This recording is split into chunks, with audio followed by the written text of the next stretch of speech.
Hello. Arham, जी।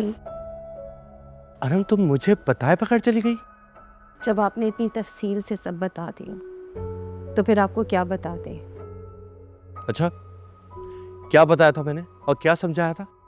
यही कि मेरा ताल्लुक जिस क्लास से है वो बहुत छोटी है आपकी नज़रों में। अरहम, लेकिन इसका मतलब ये तो नहीं था कि तुम घर छोड़ के चली जाओ यार। घर पर भी तो मैं अकेली ही रहती थी। तुम अकेली नहीं थी, खाला भी थी तुम्हारे साथ। वो तो पहले भी थी और अब भी हैं। शादी तो मैंने आपसे की है ना, लेकिन आप रात बाहर गुजारने लगे हैं, मुझे इग्नोर करने लगे हैं। आपने वलीमा तक नहीं किया, अपनी फैमिली में मुझे इंट्रोड्यूस तक नहीं करवाया, इसीलिए ना कि मेरी क्लास आपकी क्लास से मैच नहीं करती। अरहम, ये बहुत ही छोटी और फजूल बातें, इतनी बड़ी बात भी नहीं थी कि तुम मुझे बिना बताए चली जाओ। जाहिर सी ये बात है ना, वसीम आपके लिए तो फजूल ही होंगी ना। कर ये सब छोड़ो, मुझे ये बताओ कि तुम वापस कब आ रही हो?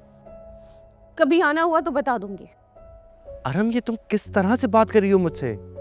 तुम्हारा घर यहाँ है, यहाँ आओ वापस। यही तो एहसास मैं आपको बार बार दिलाती रही हूँ वसीम, कि आपने मुझसे शादी की है, मैं आपकी जिम्मेदारी हूँ। लेकिन यही बातें तो आपको बुरी लगती थी ना, जिनसे आप भागने लग गए। अच्छा, ठीक है, नाराज हो ना, मैं तुम्हें खुद लेने आता हूँ, ओके?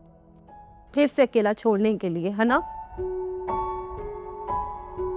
खाला किधर है? मेरी खाला से बात कराओ। आपने बात की तो थी, इज्जत तक नहीं दे सके आप मेरी खालों को। सुबह खाला से बात करूंगी, अगर उन्हें आपसे बात करनी होगी तो मैं बात करवा दूंगी।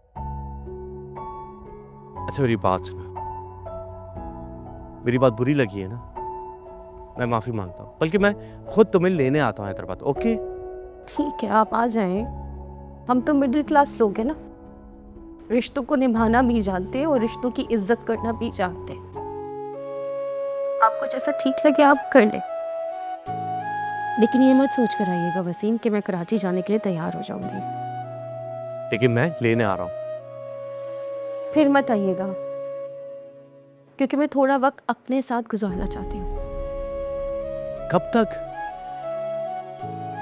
बता दूंगी आपको। अच्छा, क्या प्यार नहीं करती मुझसे? इस सवाल का हक आप खो चुके हैं।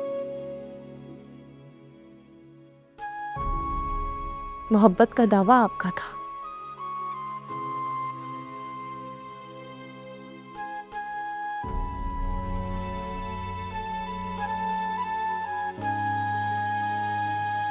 ज्यादा ही नाराज है।